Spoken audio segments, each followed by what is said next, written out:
is up, everybody? How are you guys doing? Jim, how are you, buddy? Great, man. You doing good? We're so good. We're so glad you're here, man. You know what I'm glad about? Hash and eggs. That's what we had this morning. That was no joke. That was good stuff. I've been kind of. I think they were California style too, right? It was good stuff. It's good stuff. All right, everybody. Hope you guys are all doing fantastic. I'm so stoked to be here. One thing that you guys don't know, and maybe even Jim doesn't know, but when I signed with Meinl, when you sign an endorsement deal, there's a lot of things that go on. Obviously, there's the gear. That's paramount. If you don't love the gear, you shouldn't be playing it because, what if you signed with a company just because you thought you could get some discounted gear, some free gear, and then 2 years later, your career grew, and that dream company you'd always wanted to play for now will accept you. But you've already signed a deal. So you always want to make sure you're playing the gear you love because, as your career grows, you want to stay with that company. And so when I signed with Meinl, my career was headed in a certain direction, and Meinl's sound really lent itself to that. So you sign for the gear, but you also are becoming part of a family, and you're signing for the people that work there. Well, my A&R, Chris Brewer, he was really instrumental in saying, okay, yes, you are going to play our cymbals, but we want to work with you to build your career. So let's figure out some goals. And I said, okay, cool. So here's what most people don't know. The first goal on my list was to do a clinic at Memphis Drum Shop. And we're talking like, I was thinking 5 years out. And I said, I want to play a clinic at Memphis Drum Shop. I'm a Californian, and that is one of the few places that everyone in the world knows the name of. And I want to do something there. Second goal, I want to play Meinl Fest. Third goal, I want to play the Modern Drummer Festival. Well, within like 6 months of being a Meinl artist, Chris was like, dude, you're playing the Memphis Drum Shop. And so, Jim, thanks for letting me be here the first time and then having me back again. It's just, this is a huge dream for me. So welcome. Thanks, so welcome to be here. All right, everybody, we have work to do. By the way, that's a brand new track from Dave McKay. He wrote that for the Mike'sLessons.com students, and it's available right now. You can download it. I believe it's called Modern Fusion Funk. It's available on Mike'sLessons.com.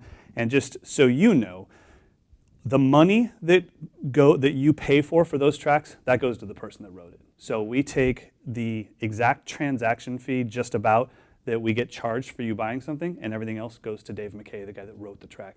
And that's how I believe it should be. So when you're buying that track, you can feel good that the artist that wrote that track, Dave McKay, is getting the money that you're paying. So you guys can download that. It's a really fun track to play, and it's just kind of a basic swing groove. It's got pocket, but it swings a little bit. So all of the triplet chops you've been working on, all your triplet licks will work in it. You can play it super simple, or if you're doing an online clinic for mycymbal.com, you can completely overplay it like a fool, like I did. All right, so let's get to work. We are working on some odd grouping stuff. Now, right below me, right below the video, is a link that says download Mike's PDF. I'm going to talk about that right now. So I think a lot of people know what odd groupings are. I think it really got explained very well, if not masterfully, in The Language of Drumming by Benny Greb, where he talked about groupings of 3s, 5s, and 7s. And what groupings mean is, let's say that I have a pulse. You start with a pulse, okay? So I've got that going. Now, inside that pulse, we can feel things as 16th notes. 1 E and a 2 E and a 3 E and a 4 E and a. That's naturally grouped into 4. 1, 2, 3, 4, 1, 2, 3, 4, 1, 2, 3, 4. It doesn't have to be. It could be 3, 1, 2, 3, 1, 2, 3, 1, 2, 3, 1, 2, 3, 1, 2, 3, 1, 2, 3, 1, 2, 3, 4, 5, 1, 2, 3, 4, 5, 1, 2, 3, 4, 5, 1, 2, 3, 4, 5. So the rate of speed, your horizontal time, is always going to be there. But the vertical peaks inside that can be anything. It can be 1, 2, 3, 1, 2, 3, 1, 2, 3, 1, 2, 3, 4, 5, 1, 2, 3, 4, 5, 6, 7, 1, 2, 3, 4, 5, 6, 7. Well, that horizontal time stays there the whole time. So in your PDF, I gave you a grouping setting of 3, 5, 5, 3. 3 plus 5 is 8. 3 plus 5 again is 16. That gives you 16 notes. So 3, 5, 5, 3. 1, 2, 3, 1, 2, 3, 4, 5, 1, 2, 3, 4, 5, 1, 2, 3, and you land right on the downbeat of 1. I did this just because I want it to be as simple as possible for you guys, as far as landing on the 1, not going over the bar line. The one thing that I don't think gets discussed very much is, okay, so let's say that I'm going to do that hand to hand, okay? So I'll play a little bit for you right now. You might want to mute this.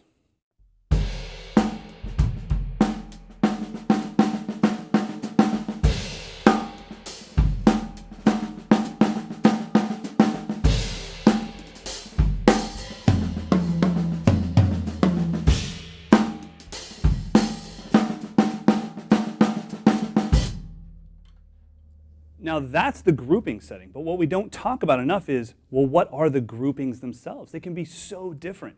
So if you look at the top of your PDF, I gave you a bunch of groupings of 3.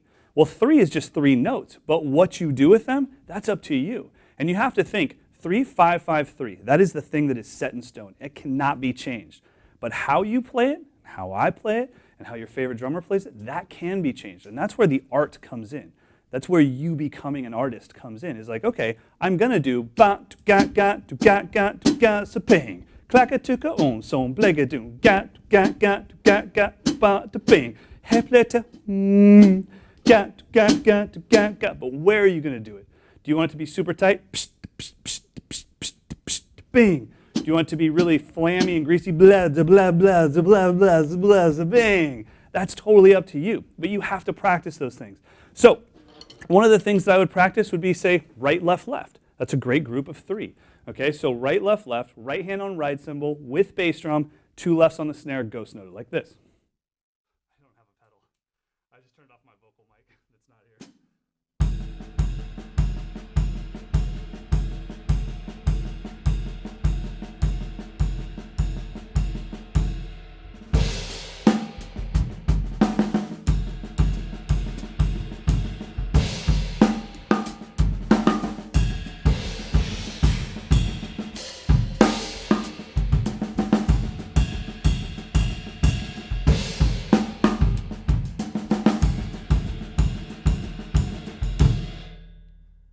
Now that, what I just played, also has a relative 5. The 5 below that would be right, left, left. Bass drum goes with the right hand. So let's try that.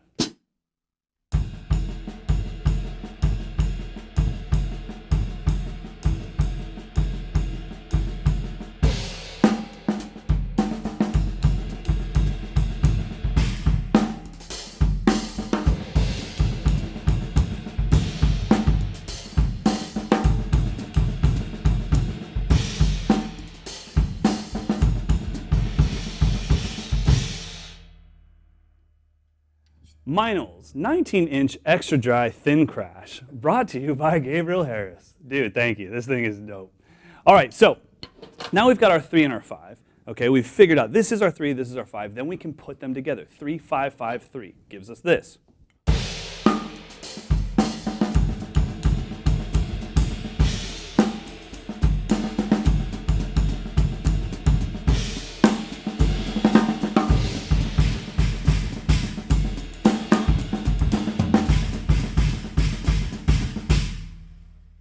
So that is set in stone, because maybe that's going with the band. Maybe the band's playing ba ba do ga ga do ba ba do ga do bing, shoes ba dum dum dum ba ba do ga ga ba do da ba bing. So you have to play that figure, but how you play it is totally up to you. So that's the first 3 I gave you. Now what if we wanted something more linear? Because that's non-linear. I have my right hand and my bass drum playing at the same time. What if our 3, the second option you have, was right, left, kick. Left is ghost note, right is accented, bass drum is loud, like this.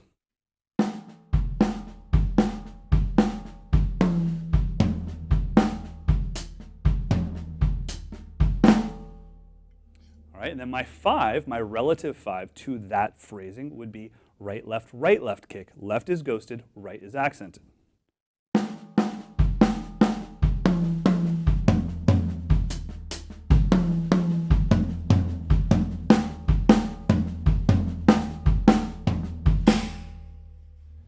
Now when we play that in that 3, 5, 5, 3 phrasing, it's going to sound way different. So what I want to do is I'm going to play phrasing number 1.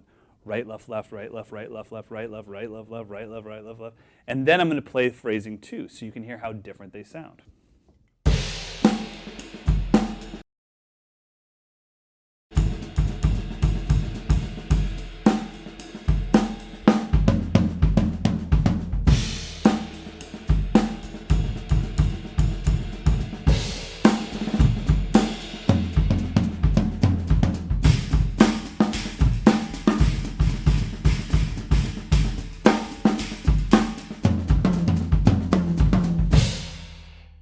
So just those 2 alone give you some serious texture options, right? They sound very different. Phrasing's the same, you're going to lock with the band just fine, but how you approach it is slightly different. Now what if I wanted even more texture? let's say I put some flams in there. I'll put a flam at the beginning of each odd grouping. So my 3 will be flam, right, left, like this.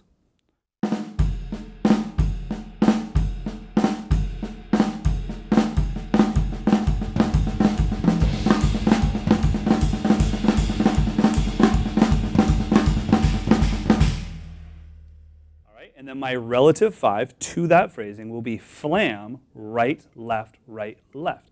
1, 2, 3, 4, 5. Let's try that.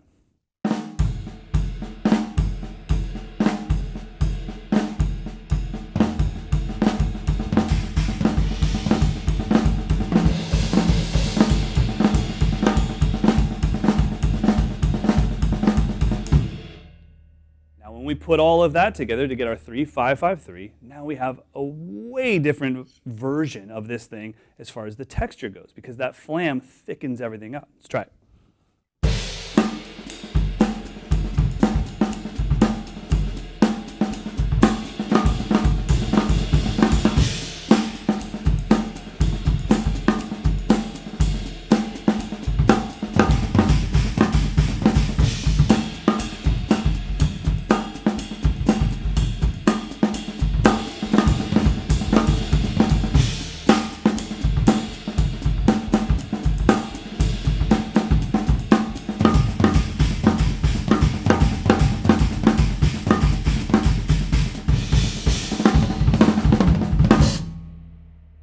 Come on. You tell me that's not fun? That's not worth practicing? You kidding me? That's worth skipping prom for. Blah doom, blah doom, doom, blah doom, doom, blah doom, bahoo. Yeah. It's usable. Blah doom, doom, blah doom, doom. I'm not getting fired. Yeah. That's a really cool thing. So what I want you to do, the lesson here is not odd groupings. It's not 3s and 5s. The lesson is, how can you play what you already play slightly different? How do you put your own personal stamp on it and make it your own so that you can feel pride? You know, like when I do this.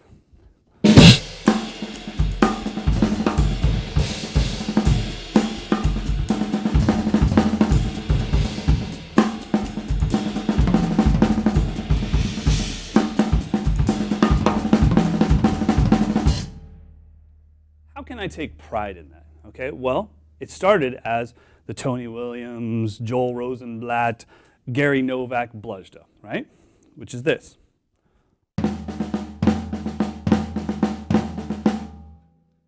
Of 3. So I would have played that as.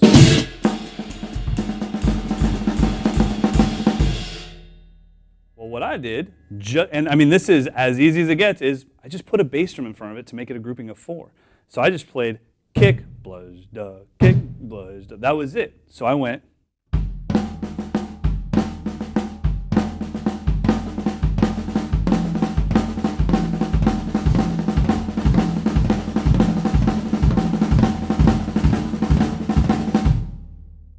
Bass drum goes right on the downbeat.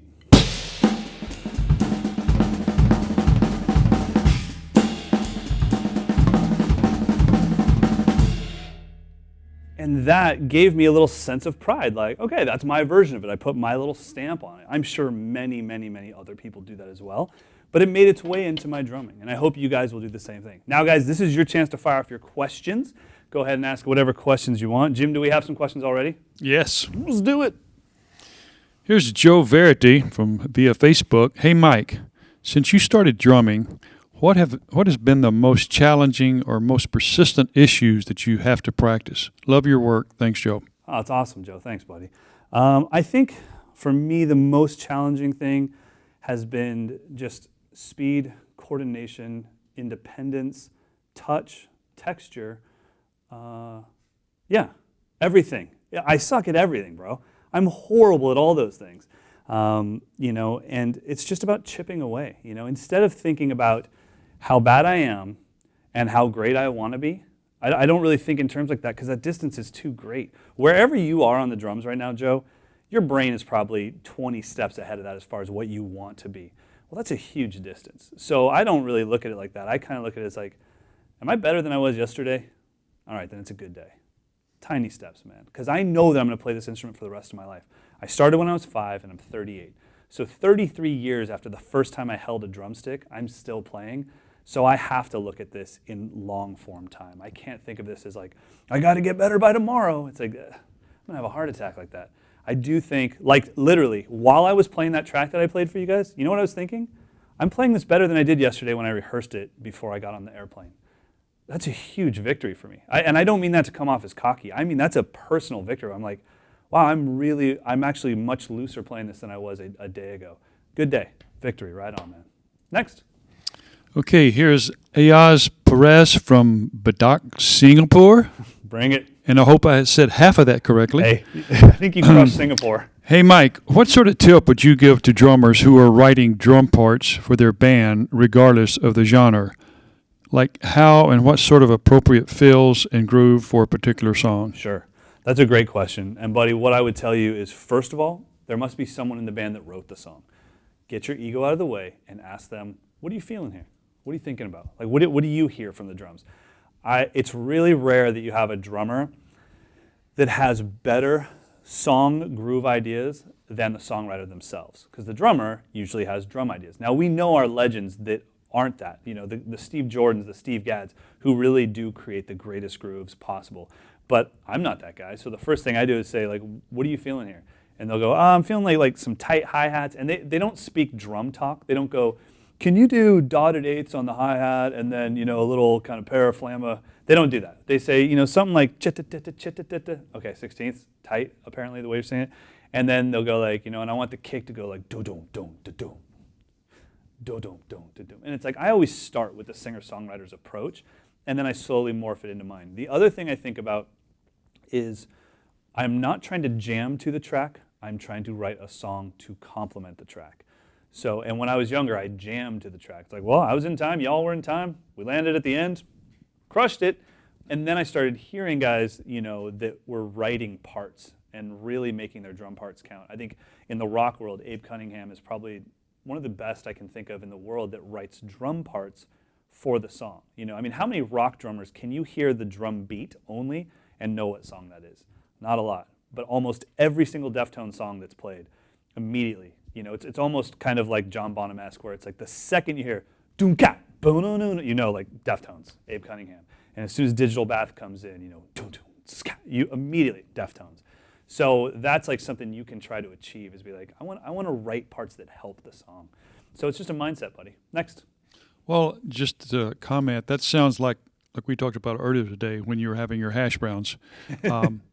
Serving the music. Right. Like I said, you're not trying to cram what's the coolest lick I could play here. No. You're serving the music and playing the song. And I think people need to understand that the drumming world has so many different avenues that if that doesn't come naturally to you, it's okay. Maybe you're meant to be a drum set clinician. A lot of times people, I had somebody that works here today ask me, he said, can I have one question? I said, dude, whatever you want, man. He's like, why do you play a 10 and a 16? That's such a huge difference. And I said, because I don't play with anybody. I'm not trying to be musical. Like, I wanted a high tom and a very low tom, and I play by myself, so I can be selfish with my choices. Everything I do can be selfish because I play by myself. Then some people have to play with other musicians and be musical, like you were talking about. You feel good when you're swinging a band and when you're pushing a band and keeping them all in line. You're meant for that, So I think that it's okay to see, man, I love the drums, but maybe I'm not going to follow in the exact footsteps as my idol. But the most important thing is at least once every 3 months, guys, you will take one of these drum heads off and get a big whiff of maple. And that's all you need. You do that, I promise you, life will be good. That's what it's all about. It's smelling a brand new drum shell, a maple shell. There's nothing that smells better. Next. Wow, that is so true. I'm not going to tell you how many times I've done that. Yeah, we all do it. You take off the head and you're like, oh, you got to be kidding me. What is that, potpourri in there? That's so funny. This is Andre Doust via Facebook. Hey, Mike, as a new drummer starting off, what advice would you give them? And what are some of the most important things a person starting off should learn, in your opinion? Oh, that's a great question. One thing I would say is, even as an online instructor or somebody that primarily teaches online, I would definitely tell you to do your best to try to get private drum instruction, because someone should be in the room with you in the very beginning just to kind of walk you through some of the stuff and help you through it and listen to you play so you can get immediate feedback. You can always use my lessons as a supplement to drum lessons. I've never been one to say like, oh, just go out and buy sticks, and for the first time, jump on my website. I'll fix it for you. I don't feel like that at all. I feel like I'm a supplement to private drum instruction. But as far as some of the advice, first thing is, it's a frustrating instrument. You're moving 4 limbs, all doing independent things. So start to enjoy the process of solving the puzzle, okay? So let's say, and I'll play quiet enough that you don't have to mute this, but let's say that this is the puzzle right here. That was the puzzle for me. I was about 6 years old, and I could not get that bass drum, that one right there. I could not get it to be before the downbeat of 3, because I'd spent an entire year playing 1, 2, 3, 4, 1, 2, 3. So to go and 1, I couldn't do it, and that was a puzzle for me. But there was this giant moment of just pure, I don't know, buzz that came over my whole body the first time I did it. It's like hitting that perfect golf shot. Like, you don't feel it. It just happens. And I was like, I think I just did it. Mom, get in here. And I'm like, is this right? She's like, I don't play drums. I'm like, well, I'm pretty sure it is. You know, and I was like, oh my God, this is the beat to Louie Louie, to this, to Barbara Ann. There was like 9,000 songs that beat went with. And it was just like, okay, small victories, man. And trust me, everyone else in my school was laughing. Like, dude, you're excited about that? That's a joke. Oh, you know what? I'm a slow learner. Sorry. But to me, it was a huge victory. So I would say just be patient with the frustrating instrument that is the drums. Next. Okay, this is Brian Ernie from Cannonsburg, Pennsylvania. Are you going to make a transition crash? What? You're weird. What? I don't even know what you're talking about, Brian. Yeah, this is the prototype for the transition crash. We are working on it. This is not the final product. This is the first prototype. We're looking into it, and I'll be probably a little too transparently honest right here, but honestly, I don't want another crash if it won't seriously add to Meinl's lineup. There's no need for it. I don't need more signature products. Even my ride and my sticks were both never meant to be signature products. They were just things that I needed, and then other people wanted them as well. So if the crash doesn't severely add to their lineup, like think about it, like I have to technically pitch this, right? What am I going to say? It's really good. Like, it has to do something. It has to be important. It has to change the game. So I'm working on it, but if it's not going to seriously add to their lineup, then it won't come out. So I can promise you that. There will never be one just because it's a marketing ploy or anything like that. It'll be because they don't make that, and now it's adding to their lineup. So we are working on it, just so you know, but it's not something that'll be at NAMM this year or anything like that. It'll be a long-term project. Next. Okay, this is a test for you, Mike. Great. First one tonight. I'm going to say this person's first name, and you're going to say his last name. Oh, sweet. His first name is spelled A-J. I got that part. Okay. Your part is Pinsonneault. Pinsonneault. Pinsonneault. Oh, was I close? That sounds close to me. Sweet. Yeah, it was like. I hope he likes it. To me, it was all like kind of maybe. I'm thinking like Filipino, and then all of a sudden at the end it went to France, and I was like, wait, I wasn't ready for that. I was like thinking like lumpia, lumpia, lumpia, what escargot? I wasn't ready. This is via Facebook, so he could be anywhere. Bring it. But AJ wants to know, hi Mike, my question relates to organizing a practice routine.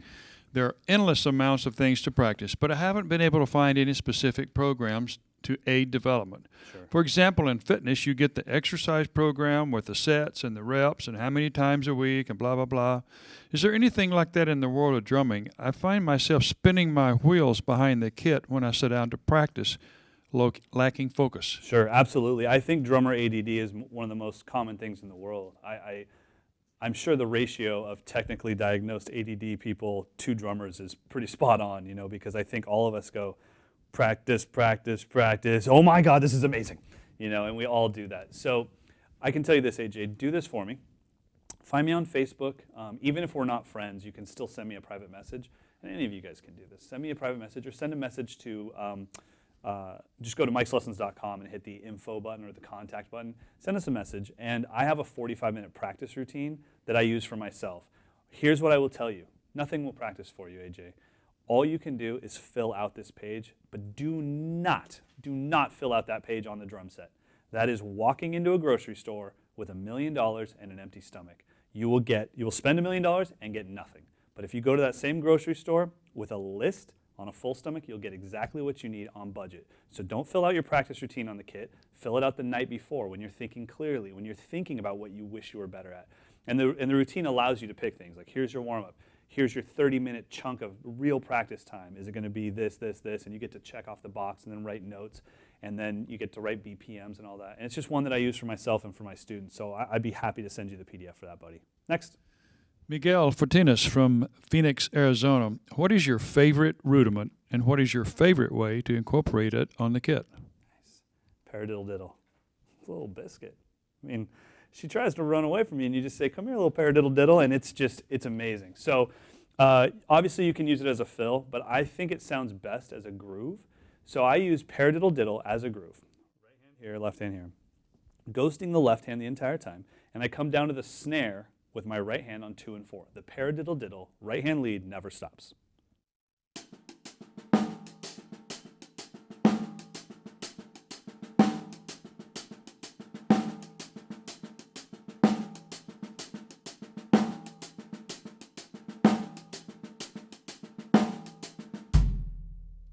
Then what I do, let's say that's a 4-beat phrase, right? 1 and a 1 and a 2 and a 2 and a 3 and a 3 and a 4 and a 4 and a.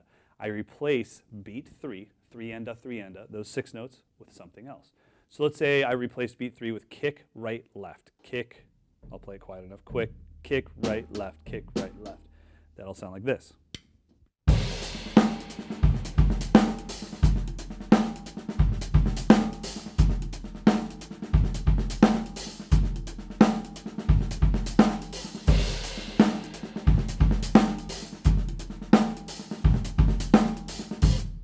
What if I replaced beat 3 with kick, kick, right, left, kick, kick? Still 6 notes. 1, 2, 3, 4, 5, 6. Gives me.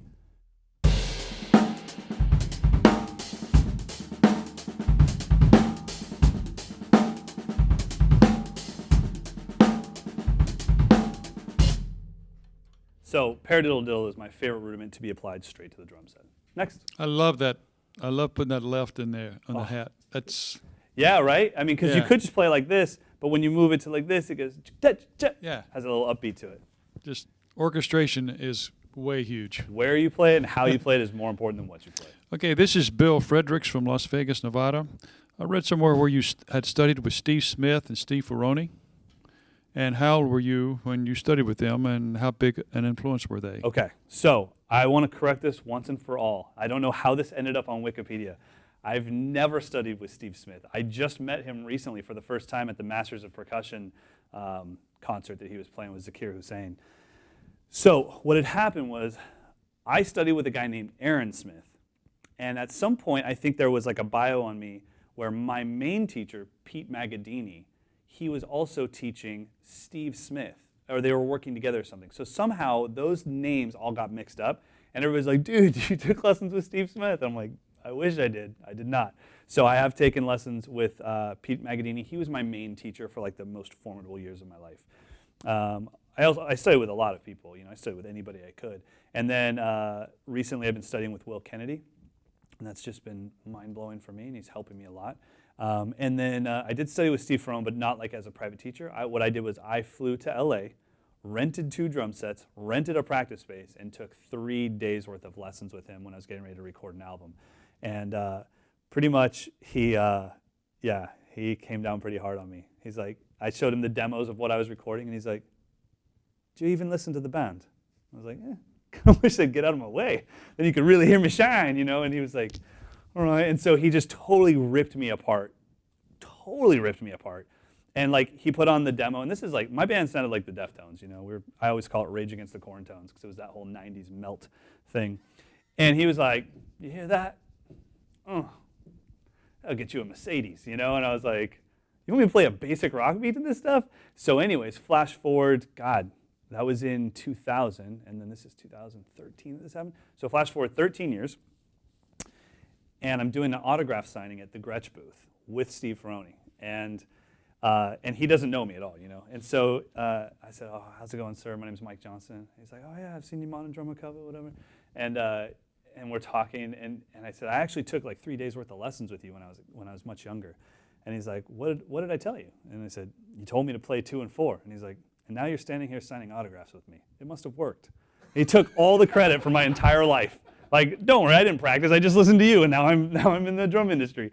And so it was awesome. I would, anytime a famous drummer comes to your town, if you can find a way to get a private lesson from him, I had one lesson with Bernard Purdy where I literally just stood next to him while he played, and he was like, hear that? Hear that? And it was like, dude, those things are life-changing, absolutely. How about this? Let's do one more question, then I'll play a drum solo, since we haven't heard drums in a while, and then we'll take more questions and we'll get out of here. Okay, but one other comment. Yeah. We mentioned Steve Ferroni, and you and I had a Steve Ferroni moment today, and it was weird. But I don't think we had probably at that time we had never met. No.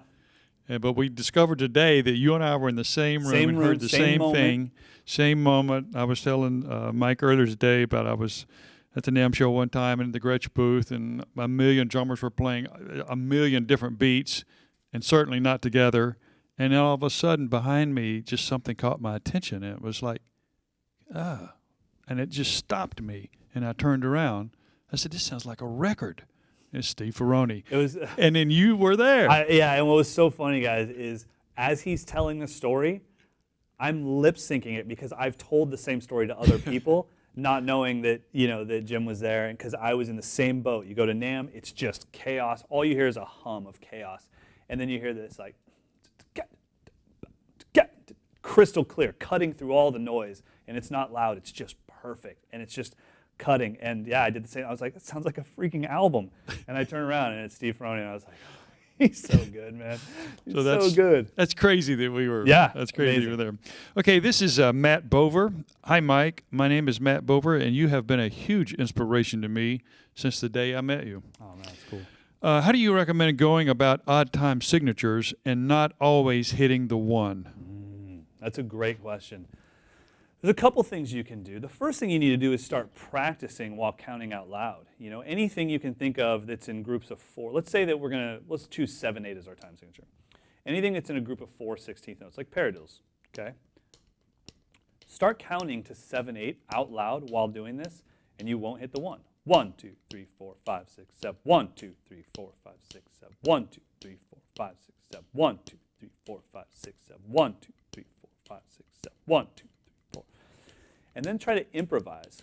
1, 2, 3, 4, 5, 6, 7. 1, 2, 3, 4, 5, 6, 7. 1, 2, 3, 4, 5, 6, 7. 1, 2, 3, 4, 5, 6, 7. 1, 2, 3, 4, 5, 6, 7. 1, 2, 3, 4, 5, 6, 7. 1, 2, 3, 4, 5, 6, 7. 1, 2, 3, 4, 5, 6, 7. 1.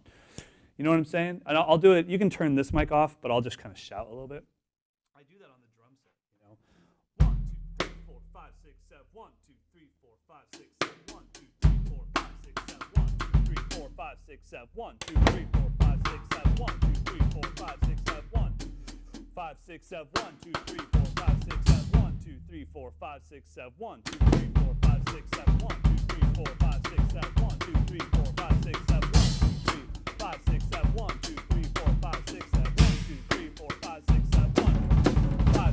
1, 2, 3, 4, 5, 6, 7. 1, 2, 3, 4, 5, 6, 7. 1, 2, 3, 4, 5, 6, 7. 1, 2, 3, 4, 5, 6, 7. 1, 2, 5, 6, 7. So that's one of the things you can do is improvise. And if you see me doing stuff where you're like, well, I can't do that, that has nothing to do with it. Do whatever you can do. Your skill set, improvise with it, and do that. The other thing I would suggest is learn how to put an implied quarter note pulse into your grooves. Play 7/8, but play quarter notes over it. 1, 2, 3, 4, 5, 6, 7. 1, 2, 3, 4, 5, 6, 7. 1. All of Vinnie Colaiuta in every Sting hit that's in odd time. So I'll show you what I mean. 7/8.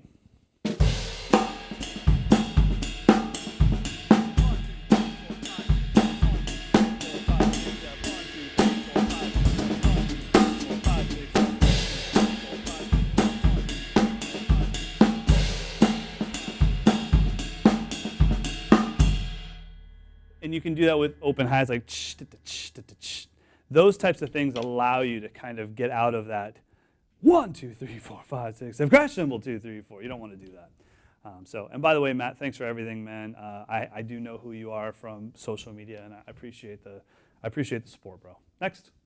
This is Kaylin Richardson via Facebook.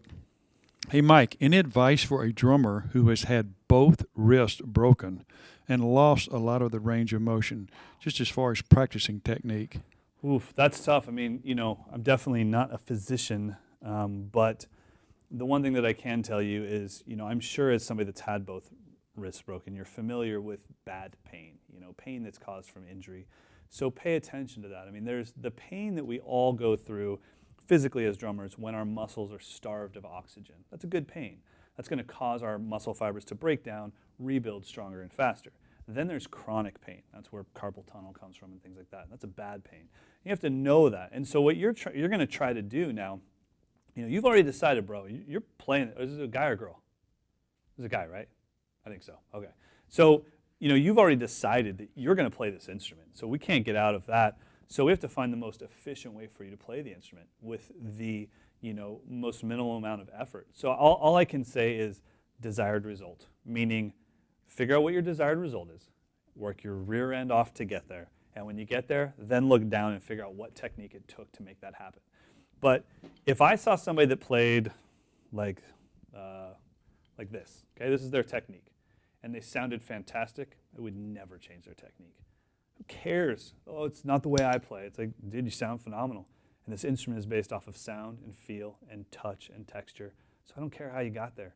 So I don't ever feel bad like, yeah, my technique looks weird. It's like, dude, how do you sound? You sound good. So who cares? I think I have horrible technique, but I'm not going for like technique. When I'm on a pad, that to me is military. I am trying to be perfect and do everything possible to be as correct as I can. But as soon as I get on this is art. Whatever happens, happens. So hope that helps, buddy. How about I'll play a little bit, and then we can do more questions. And I would highly suggest you guys plug your ears, because it's about to get loud.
little drumming for the kids, Just a little peppermint.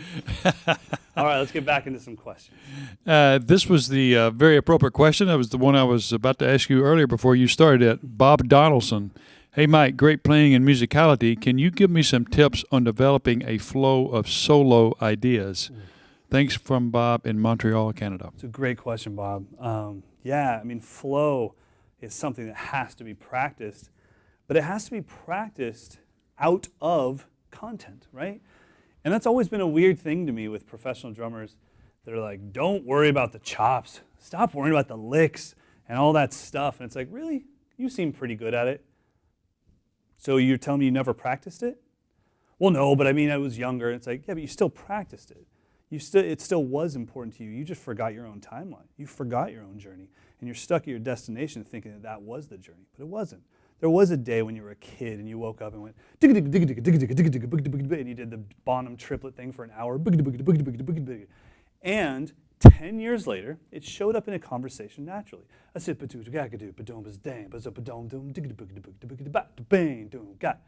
Well, it only showed up because you practiced it. So I would tell you, Bob, it's okay to practice content, to practice new vocabulary. But the hard thing is just not to shove it into everything. As soon as you learn it, I got to put that in. You don't have to do that. You wait. When you learned a brand new word in school as a kid, that's what you did wrong, is you immediately just went home. You're like, elephant, elephant, elephant. And it's like, oh, sorry, Johnny, that's not an elephant. But you were so excited that you learned that PH makes an F and elephant, elephant, everywhere you went. 10 years later, you're at the zoo and you're like, you guys know if that's an African elephant? And it showed up naturally in a conversation. That's how drumming should be. So practice your content. And then when it comes to flow, all I can tell you is maybe start with some simple rules. Rules help practice so much. If you're just open to everything, like any tempo, any feel, any groove, how do you even start, man? But if you say improvisation in 16th notes, constant 16th notes against splash close with the left foot, well, now you have something to seriously practice. So you have.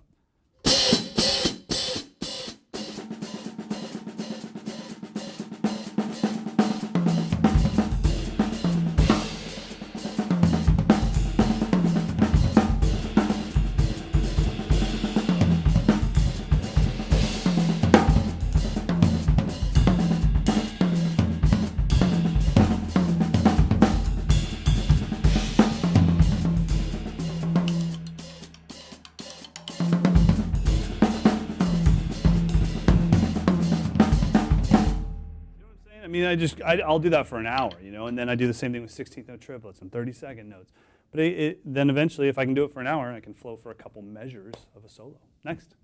Okay, Mike, here's a question from Jim Pettit, Memphis, Tennessee. Yeah, buddy. He wants to know, along those lines, but not an open solo. Uh-huh. So you're playing a song. Sure. A lot of times I play songs, first time I've ever played them, I don't know what they sound like, I don't know. We're playing them, bang. Okay. 7-bar solo. Right. 6-bar solo. Right. How do you keep the bar count, Right. Yeah, you can be open and creative and play, blah, blah, blah, blah, but no, you've got to fit the form. Yeah, for sure. That's one thing is, I think that most jazz drummers learn pretty early on, and I'm sure you started your soloing this way too, which is just, singing the head of the tune while you're soloing keeps you a little more musical and gives you something to do. If it's a situation where there isn't like a head to be sung or you don't want to sing the melody, let's say it's an 8-bar solo. You can build in 8 bars really easily. If you just start blazing in an 8-bar solo, I'll show you what that would sound like. You have nowhere to go. So let's see.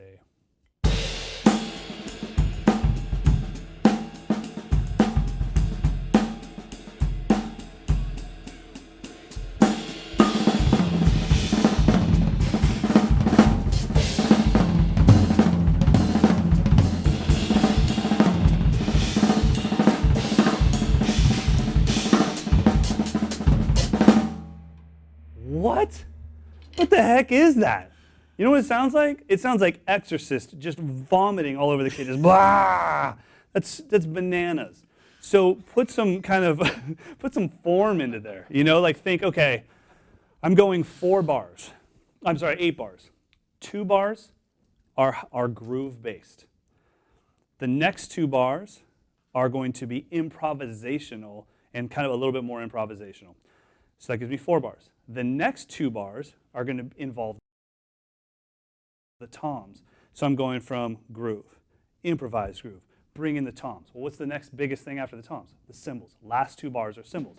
So 8-bar solo.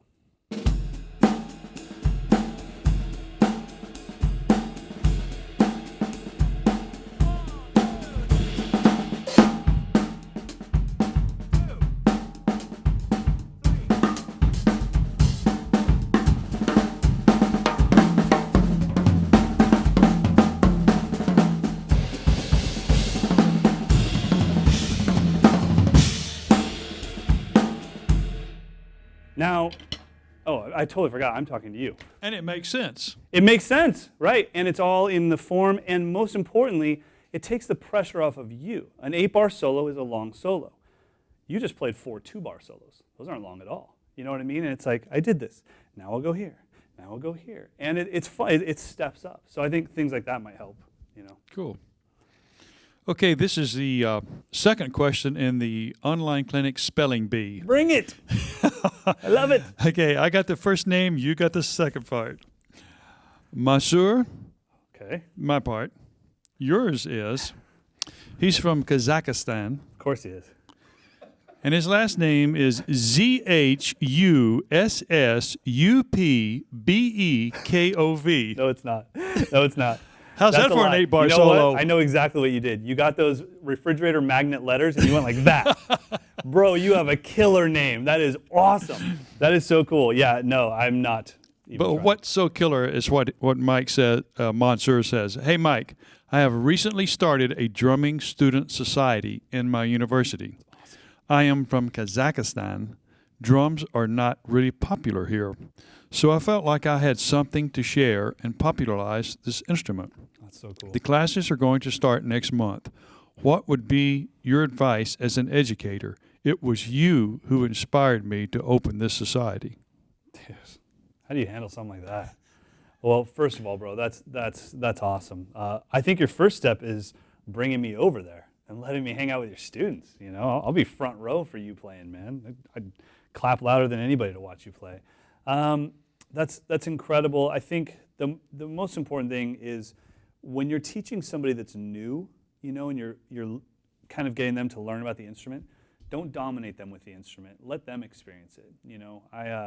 I usually I'll have somebody sit on my kit and I'm like, hey, hit the cymbal if they've never played. And they hit it. I won't hit it, but they kind of go like, ting. And I'm like, come on, what are you doing? It's called a crash cymbal. Crash into it. Hit it.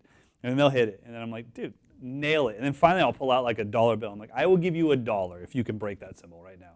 And they won't, but I want them to feel the power of this instrument and how just massive it can be when you lay into something, And then, take it slow. This is the biggest thing I would tell you. If you're involving the drum set, the practice pad can wait, okay? The vegetables can wait. Show them the dessert. Get them hooked on this instrument first. If I had, in my first lesson with any student, the first thing I ask is, what's your favorite band? Little girl says, Green Day. Okay, I already know in my head the 4 Green Day songs that are slow enough and involve a basic rock beat that she'll be able to do it within the next half hour. Well, that's our goal. I need her to leave here playing Boulevard of Broken Dreams, whatever, doesn't matter. To just go like, I'm playing Green Day. I'm like, yeah, you're actually playing no, I'm just kidding. You're playing it really good, and it's like you're playing it perfect. That's fantastic. And I want that person to feel like, I could totally do this. It's like, I know you can. I know you can. So I would say get them involved immediately in playing fun music, and then if they get hooked, then you can be like, all right, this little rubber thing is called a practice pad. It's going to be your best friend. But congratulations, buddy. Next. Mike Johnston, Kazakhstan. Dude, are you kidding me? I would love that poster. I would love to have a clinic poster where I couldn't read anything. And be like, yeah, that's where I went, to those shapes.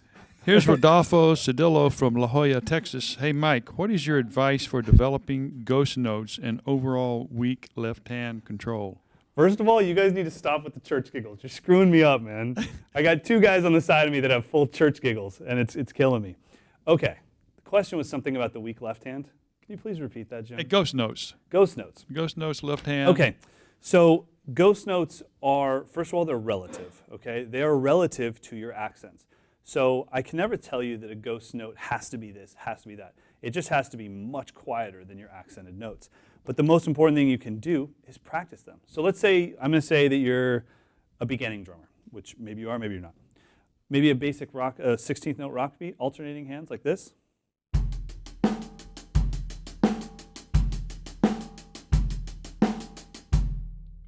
That is an awesome thing to work on your ghost notes. Just bring your left hand down to the snare and make sure your left hand is as quiet as possible.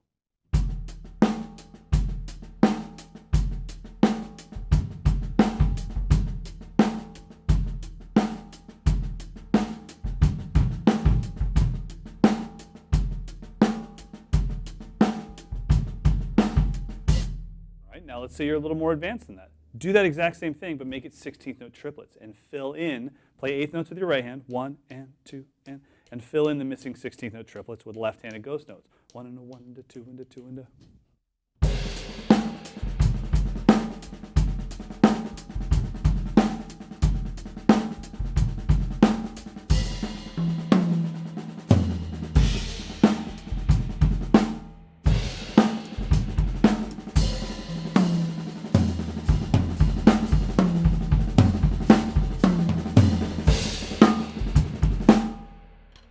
Just those two exercises alone will give you hours and hours of practice for your ghost notes, buddy. Next.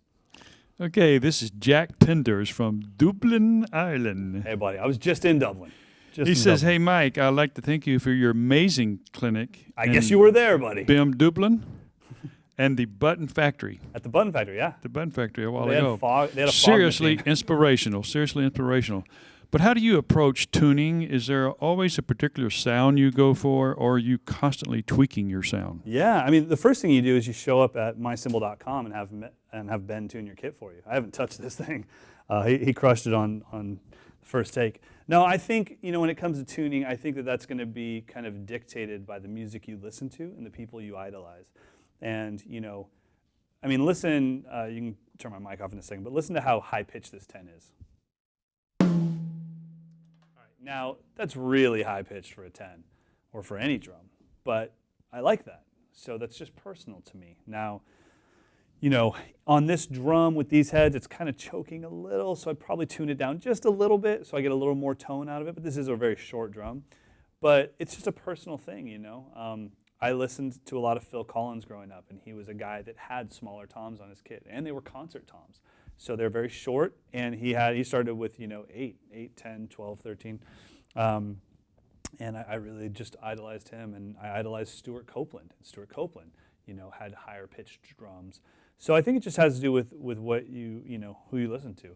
But I do think this, you should practice tuning. I mean, you practice drumming, right? Why wouldn't you practice tuning? Take your smallest drum, whether it be a 10 or a 12, into your room at night. Take the head off completely, you won't hurt it. Put the head back on and try to tune it. And then write down little things like, okay, what if I try to get the top head and the bottom head to be exactly the same? And then you hit the drum. What does that do? You're going to get a lot of resonance.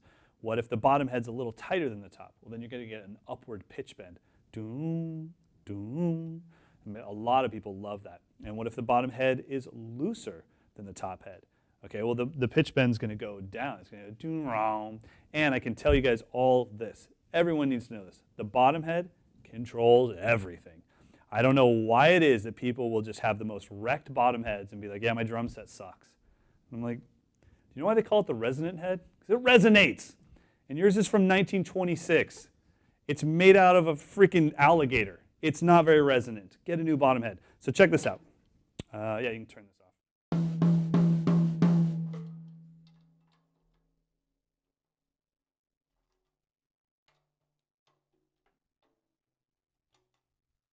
So remember that sound that I just had. Play that sound in your head. Doom, doom, doom, doom, doom. All I did was detune 2 lugs on the bottom. The top head has not changed.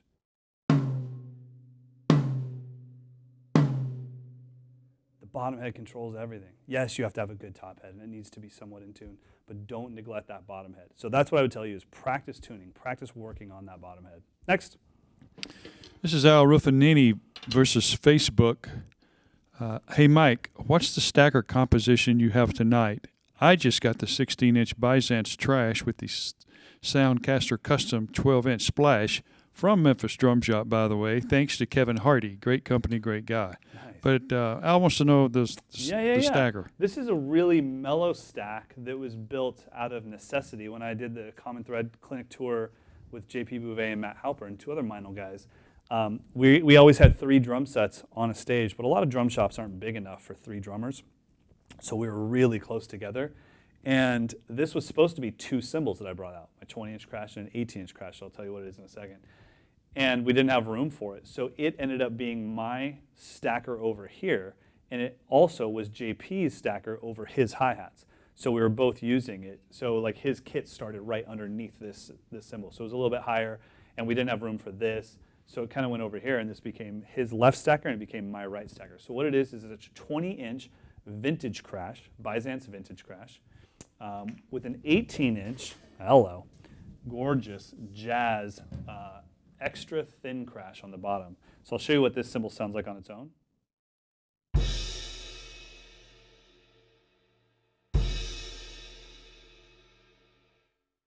gorgeous. And this cymbal is amazing. It's one of my favorite cymbals.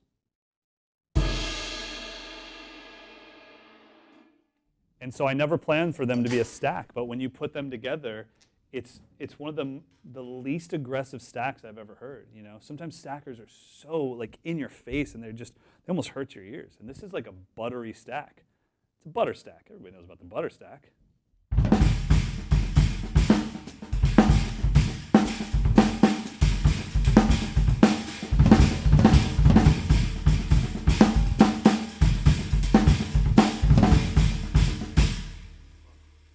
I love that thing. But the one thing that I can tell you that's really cool about that, if you ever do pull the trigger on that, that's a lot of cymbals, a lot of cost. The 2 of those cymbals are awesome on their own. So I don't think it's like, I wouldn't think of it as buying a stack. I think of it as buying 2 great crash cymbals that can work as a stack. Next. Arvin Baganas via Google+. Hey, Mike. I've been a self-taught drummer since day one, and recently I've hit a wall, and I feel like I'm staying at the same level. Do you have any advice of getting out of that wall? Yeah. So I think it's the 3rd button to the right on my website where it says sign up. Yeah. No, I'm just kidding, buddy. You know, when it comes to being a self-taught drummer, I do think that education is really important.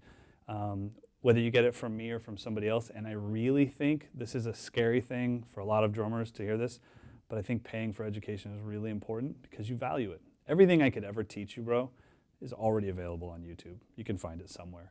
But how do you know who to trust? And do you value it? It's already there. Go get it. But you won't because it's free. We don't value free things. And you know what? When people teach things for free, they don't value it either. But when I teach something on Mike'sLessons.com, I know that you're paying for it, so I value the heck out of it. I do my research. I make sure that what I'm saying is correct. When I do something on YouTube, sometimes people are like, hey, just so you know, that wasn't in 9:16, and I listen back, I'm like, oh yeah, sorry, it's YouTube. Like, When it's on Mike'sLessons.com, I don't have that cavalier attitude. I'm like, oh my God, I'm so sorry. You know, I do my research, I make sure everything's right. So I would say, invest in some form of education for yourself, whether it's, you know, Jojo Mayer's new DVD, whether you wait for Benny Greb's new DVD, which I think is coming out in February or March, whether you sign up for Mike'sLessons.com. I don't care what you do. What I care about is that you start to invest in yourself, which will make you take things more seriously. And it's like getting a personal trainer. Immediately you're just like, yeah, I'm all into fitness and I drink 6 gallons of water a day. It's awesome. So cool. Next. Okay, this is one of your drum camp students from Singapore, Zay Limp. Oh, Zai. Zai? Yeah. Zai? Heck yeah. Hey, Mike, my name is Zai from Singapore, one of your drum camp students. What advice would you give to drummers who play every night in pubs and clubs? And also, could you share some advice on some stretching tips as we drummers are prone to wrist and leg problems? Absolutely. First of all, Zai, I miss you, buddy. God, you're just a walking piece of fashion. The other thing I want to know is, by the way, that means he's well-dressed. What time is it in Singapore right now? Jeez Louise. It's late here, man. It's tomorrow. Yeah, maybe it is. Maybe he's just like, well, I'm having breakfast. What's the problem? Zai. It's yesterday. Yeah. I think it's yesterday. Either way. Or tomorrow. I don't know. It's time travel either way. What I would suggest, Zai, as far as playing pubs and clubs, you know, I'm sure you know all this stuff, but one, have your own drum rug that's all marked. Have all your gear marked. What I would do is I'd set up my kit perfect on a drum rug, a black drum rug, and then I'd take white tape and I'd outline every single thing that touched the ground, so I could set up immediately. And then I'd have all my cymbal stands set up like this, and I'd go around with a black Sharpie and I'd mark all of the up and down markings. So I just kind of, as I'm setting up out of my bag, I'd just pull it up and I'd see the black line and I'd put it back right where it was. And it would tell me, right crash, right stacker, ride cymbal. All those things make setting up a snap. Another thing that I would do is think every night, what are you focusing on tonight? Because you're probably going to get a little bored, but you're going to be a professional drummer, Zai. I know it. You're an amazing ball of talent, and you have a great personality, and you have a great look. You are the package deal. So, every night, focus on something different. Be like, okay, tonight I'm focusing on dynamics. That will make the 2-hour set that you have to play go by a lot faster because you feel like you're getting something out of the moment. Then the next night is I'm working on, really, I don't know, maybe it's something about like time. I just want to have perfect time all night. So I would just say pick something to focus on every night.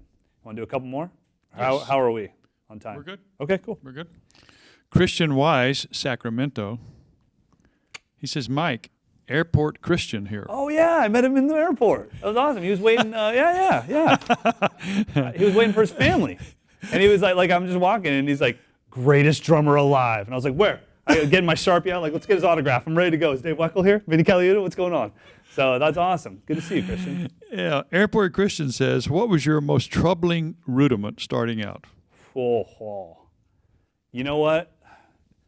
They were all troubling starting out, I can tell you that. I'm not trying to be self-deprecating, but honestly, I really, flam taps. It was like, ugh, and I just freeze in the air forever. So they were all troubling. I think the one that gave me the most trouble as a professional drummer or as a drummer that's been playing my whole life was probably the book report. It's a hybrid rudiment.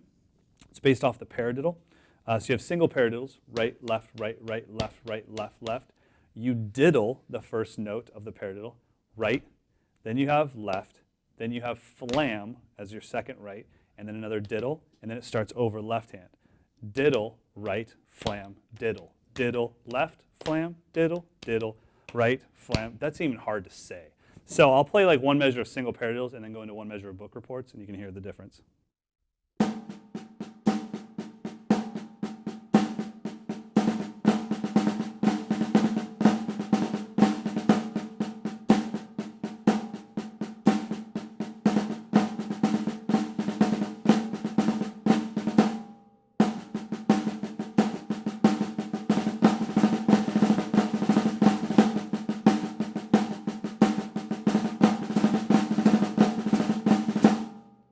That gave me nightmare. I mean, every time I was doing a clinic, I was sitting, in the hotel room working on book reports. I was like, this thing is it's killing me. And then some of them come really naturally to you, But I can tell you this, don't ever force something. Like, don't sit there and be like, no matter what, I'm getting a book report into this song. Like, I never think like that. I practice, and then when it's time to play, whatever happens, happens. Next. Okay, this is Stephen Snur from Wooster, Ohio. Can you talk about the challenges of online instruction and compare it to in-person instruction? Sure. I mean, the challenge is, obviously the most obvious one is that you're not in the room with me. So Mike'sLessons.com is set up to handle that, as far as we have a student review page where you submit your videos to this page and then I review them like in a video for you. So that was a challenge in the beginning.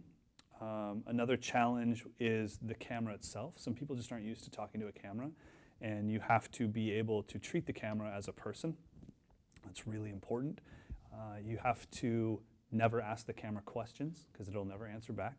And that's a huge mistake that a lot of people make right away when they start doing online stuff. Like they'll say, all right, guys, we're going to be working on ride cymbal technique today. Does anybody have any, or not that, they'll say, but you guys know what I'm talking about. And then they wait for a reply. And it's like, dude, there's no one going to reply to you. It's just you and a camera. So I think interacting with the camera is important and practicing that.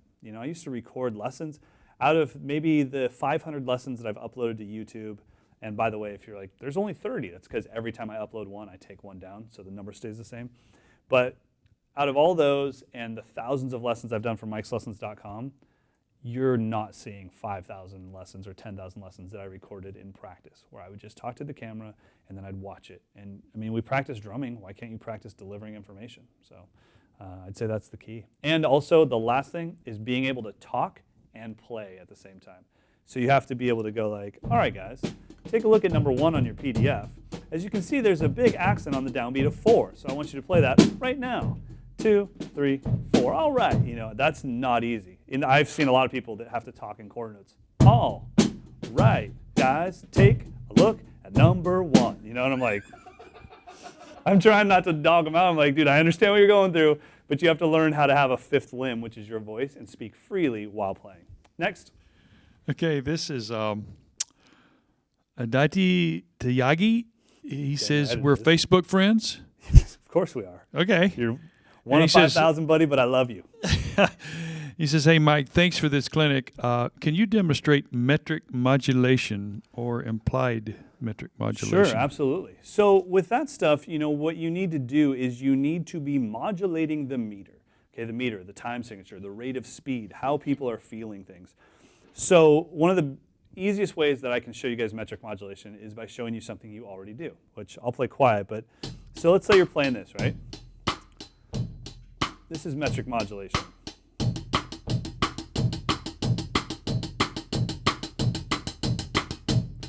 And it's like, no, it's not. It's cut time. That's what cut time is. You've modulated the meter. You've just doubled the speed of how people are feeling everything.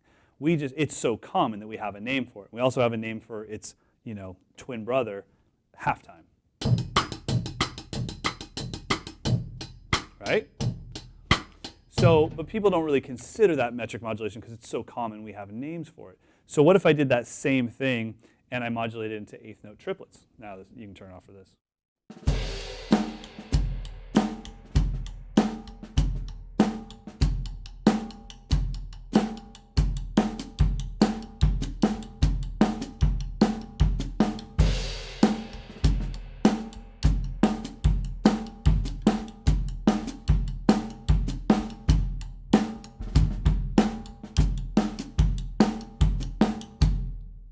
What if I did that with paradiddles? Sorry,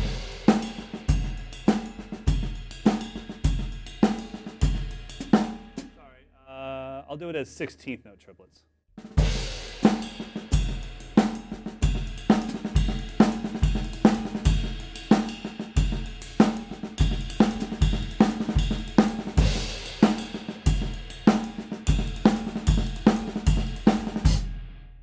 So, and you can do that with fills too. A lot of times I'll do that with groupings of 5, you know?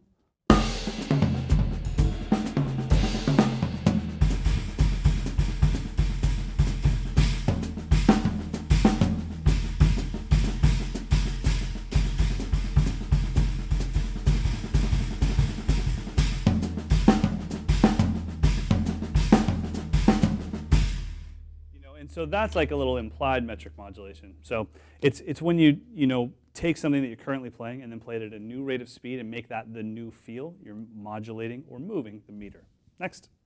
This is Robert Malone via Google+. Hey, Mike, I play for a group from Memphis called Pride. I feel like I need to get better in gospel chop fills and always able to end up on the 1. Okay. Any advice? Sure. Yeah, I mean, you know, that's like a weird thing. The gospel chop thing is kind of a weird thing because, first of all, they're just drum licks, right? I mean, they've been played. Elvin Jones was playing those same things. Tony Williams was playing all of those things. And I think what had happened was because of YouTube, you got to see these great church drummers playing by themselves. And that's one thing that a lot of people don't recognize. Like when you see those things that you would consider to be gospel chops, where's the band? They're nowhere. You're watching guys play by themselves after church.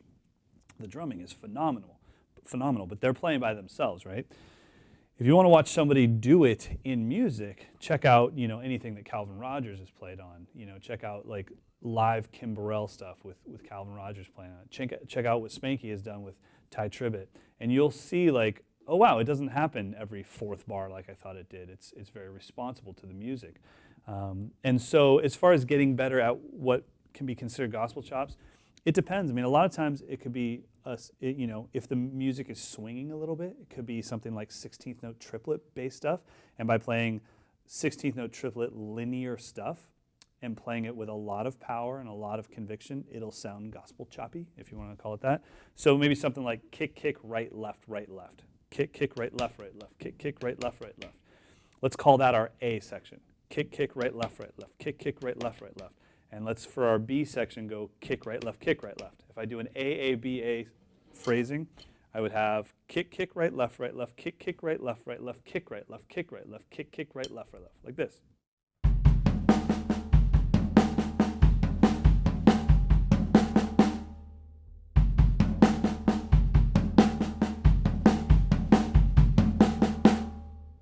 And you might think like, dude, that's not what I'm talking about. That's not very cool. Well, play it clean, play it fast, and land on the 1.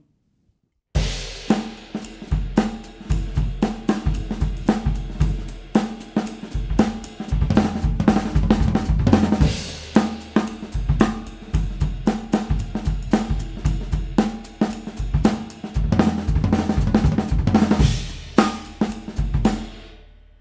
all of a sudden it's like, oh, that's a cool chop. Dude, it's not. I mean, what was it? It was two chunks of 6 notes that we arranged into AABA form, Or I remember like one of my buddy Josh Smith showed me this inverted double stroke thing that could work with shout music. I haven't played it in years, and I don't play shout music, but it was just inverted double strokes, which is just right, left, right, left. That's all it is the whole time. But like Jim talked about earlier, it's the orchestration. So here was the orchestration. By the way, bass drum goes with the right hand the entire time.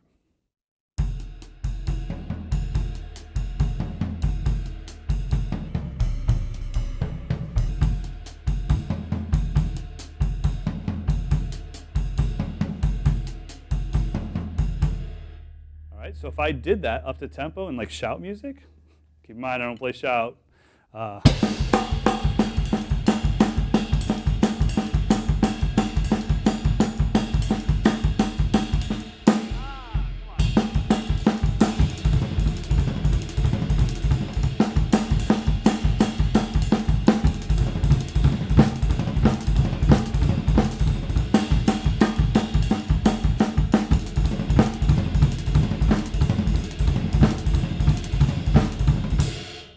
So it's just playing really simple things, super fast and super clean, and all of a sudden people go, "Oh Lord!" So next.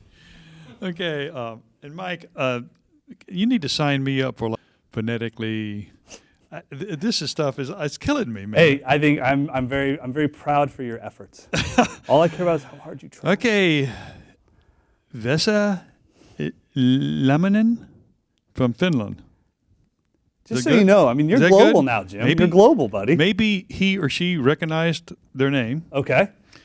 But they want to know, it's like 3:30 a.m. in Finland, but I stayed up just for this. You're one of the best. You are one of the best teachers I've ever seen, Mike. Awesome. My question, what is the most important lesson / advice you've gotten as a drummer and would like to pass on to other drummers? Oh. Well, I know that every time that question gets asked, and that's a great question, it's always like looking for that magic key, and then nobody ever delivers because they go, well, I think that this happened.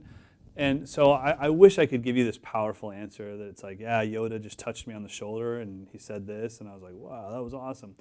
But it's been, I think I have one of those moments that you're mentioning every couple years, I'll give you the most recent one, because I had some great ones that were really inspirational. I had Pete Magadini and Roy Burns both tell me, you're a decent drummer, but you're a great explainer. You should consider becoming an educator. This is back when I was touring. I was in a signed band. I had the dream life. I had my record deal. And both of them said, when you play, you have a certain amount of happiness. When you explain, your eyes light up and you're meant to explain things. And having those two guys that I fully idolized say that to me changed the course of my life, because I was like, so that's not a cop-out? I could be an educator and be proud of that? And they were like, yeah, you could be very proud of that. So I had a lot of those moments, but the most recent one was at Drum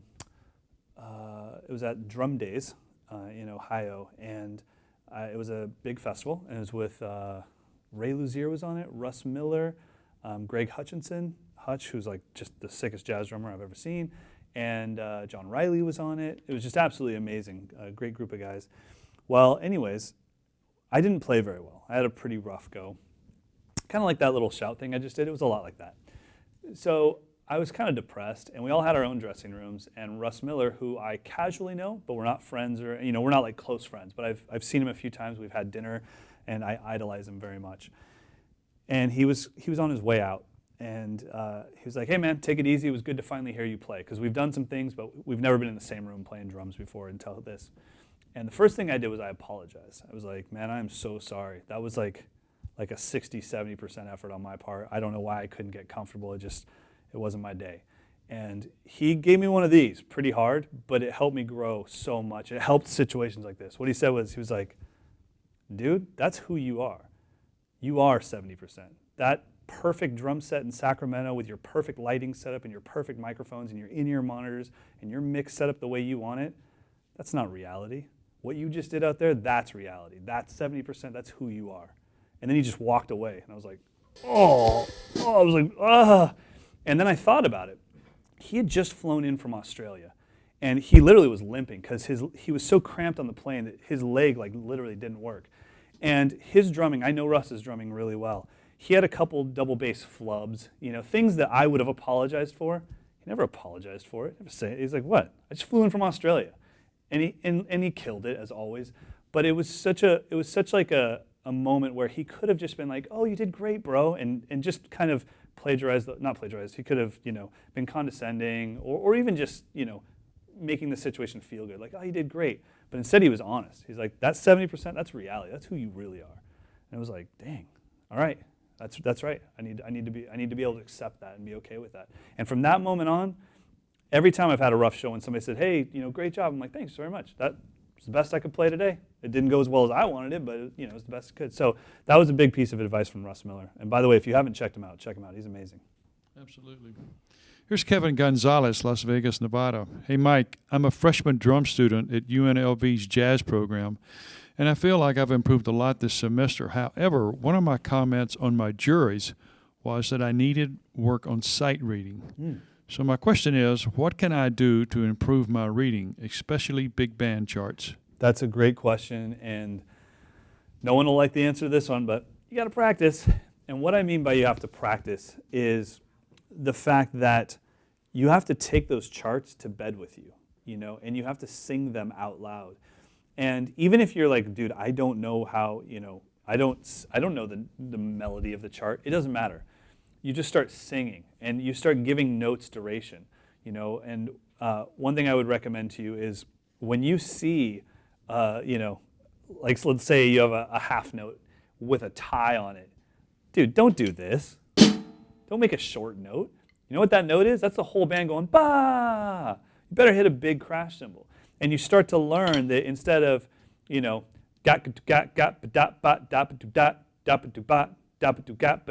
where everything's staccato and you're just hitting the hits, you start orchestrating the hits.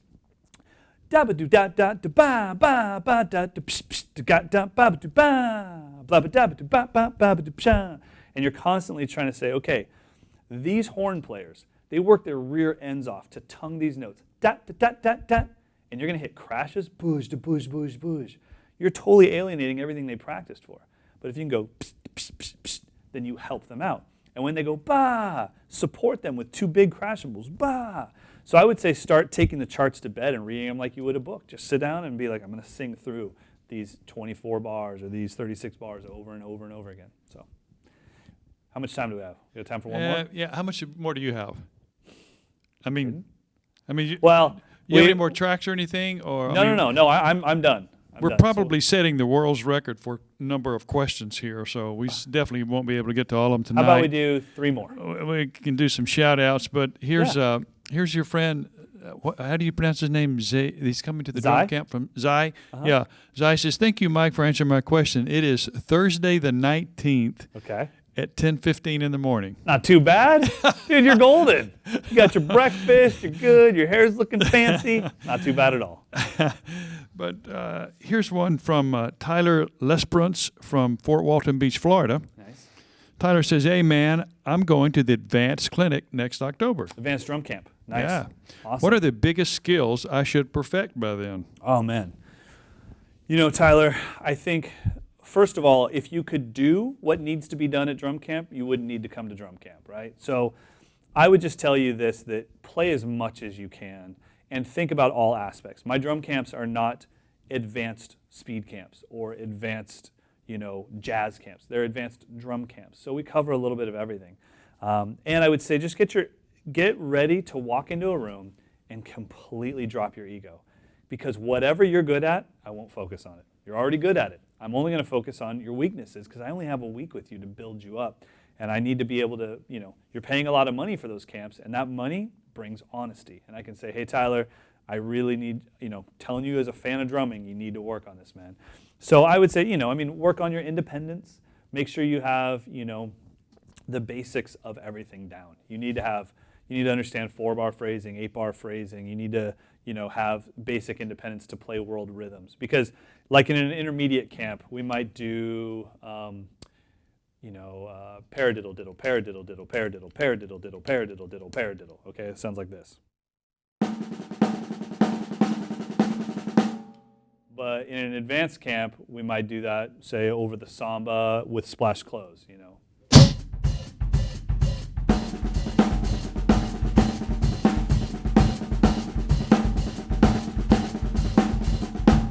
Like that would be our warm-up for the morning, and we would get faster and faster and faster. So it's just taking things to a whole new level. Next. Okay, we're 3 more questions. How about Bring it. that? It's perfect. We'll do 3 more. And this guy has 2 of them. Oh, sweet. This is Mario Cantino from New York. 2 questions for Mike Johnston. Number 1, do you feel it's ever too late to pursue a career in music after you've already established an unrelated career? No, not at all. When I think about like my favorite drummers, they're all in their 50s, 60s, 70s, and they're all in their prime right now. This instrument has no shelf life and it has no prime. Every day you can be better than you were yesterday, no matter what. Let's say you're like, well, I just don't have the hand speed I used to. Yeah, but you're way more tasty than you used to be. So you're growing in that aspect. So, there is no time that's too late for this instrument. As far as making a career out of it, you just have to decide what that career is. I can tell you, all of you guys watching out there right now, the best way to make a career in drumming financially is to have income from variable sources. If you're going to try to make it rich as a studio musician, it's going to be a rough go. If you're going to try to make it rich as a touring musician, it's a lot of luck and timing. But you can control, I work at a music store. That gives me income. I get discounts on all the things I spend my money on. That helps. Then I teach 10 students a week. That gives you another $1,000 a month. And I have 3 gigs per week. All right, that gives you another $750 per month. And I go into the studio once a month and tech drums for $100. But while I'm there teching the guy's drums, everyone else in the studio gets to know me, and eventually they hire me to play on albums. And then all of a sudden it's like, yeah, I only make $1,000 per source, but I have 5 sources. I work at the music store, I teach 10 students, I do these studio gigs, and I gig 3 times a week. And all that comes in to create a solid income as a professional musician. Next. And his second question is, why do you not use splashes? Dude, everyone wants to know that. I think gear should be related to what you hear in your head, and I don't hear splashes when I sing drums in my head, when I'm singing all that. I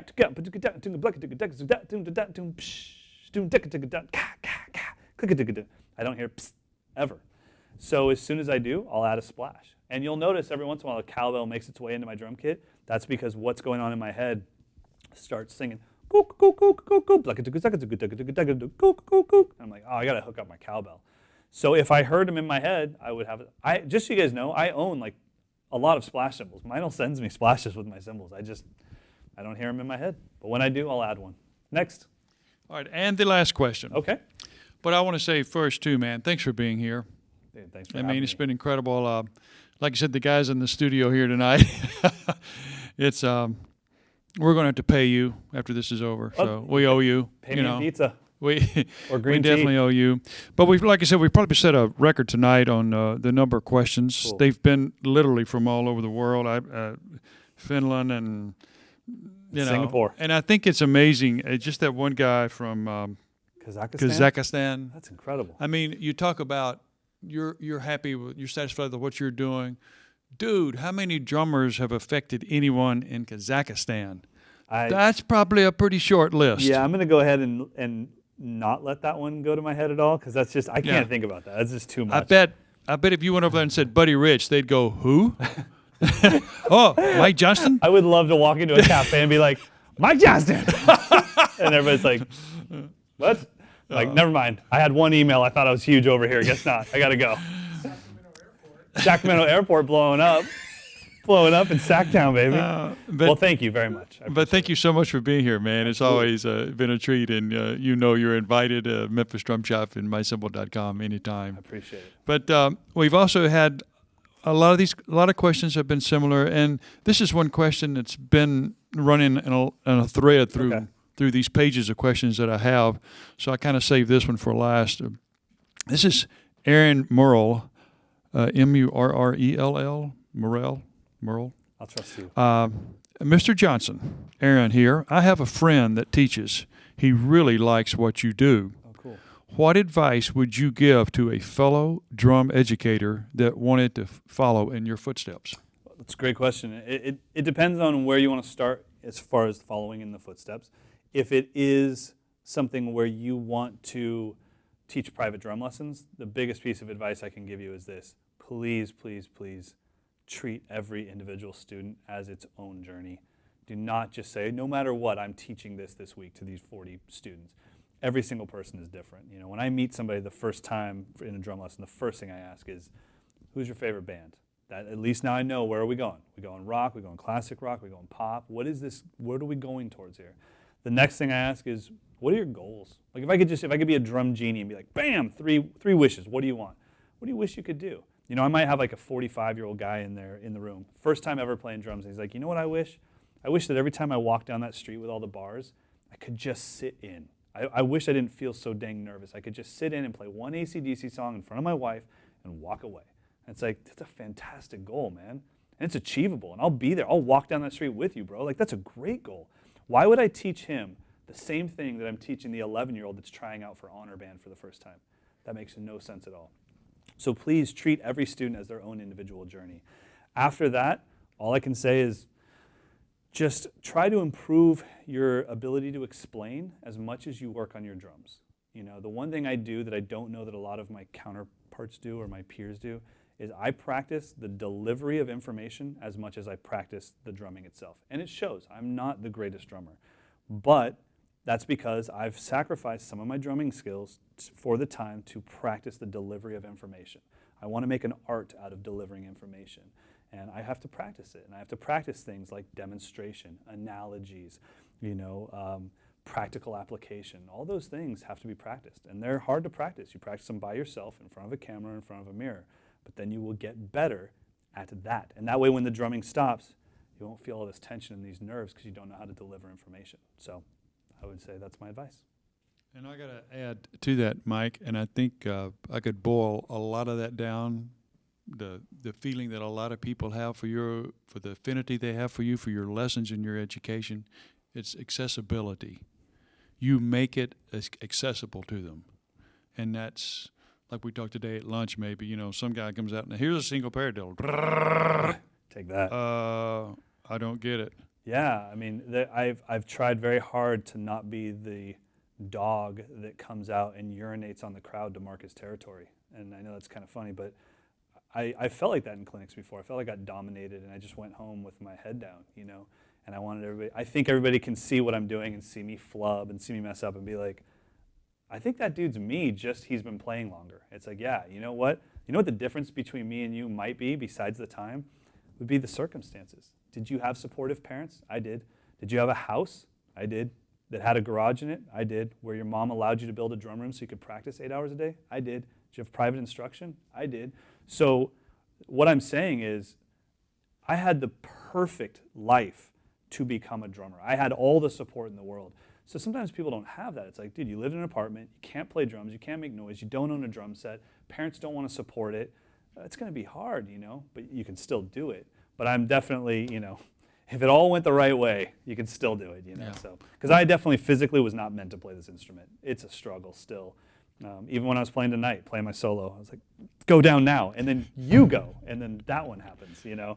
But if you do it enough, it eventually comes out. But thanks, man. Thanks for having me, guys. Well, we're glad it worked out for you on the drum thing, because man, it's been you've been great for a lot of people, and thank you so much from Memphis Drum Shop. Thanks. Well, thanks for having me, and everyone, thanks for tuning into this. You need to understand that something like this, first of all, was put on by Meinl Cymbals and mycymbal.com, and I didn't come here. I didn't walk here. Someone had to pay for me to get here. Someone had to pay for me to sleep here last night, and they'll have to pay for me to sleep here tomorrow night. They're doing this for you guys so you can be exposed to the world of education, the world of drumming, which is such a close-knit family, and the world of Meinl Cymbals, which all of us here are super proud of. I'm a very proud cymbal artist of Meinl Cymbals. So it's something that you need to understand that, like, support these companies, all of these companies, everything that went into it. Aquarian for sending the heads, Gretsch for supplying the kit, you know, mycymbal.com for setting this all up for me, Memphis Drum Shop for having the building to allow this to happen. All of this takes a lot of work and a lot of effort, and the fact that you guys logged in from all these different countries, you put in the work too, and that's really cool. So everyone out there, have an amazing night. Jim, thank you for everything. Everyone here, thank you. Thanks for the laughter. It really helped, and we will see you guys again soon. So thanks for checking out mycymbal.com. Meinl Cymbals, Mike Johnston. One clap. Yeah, buddy. 2 claps. All right.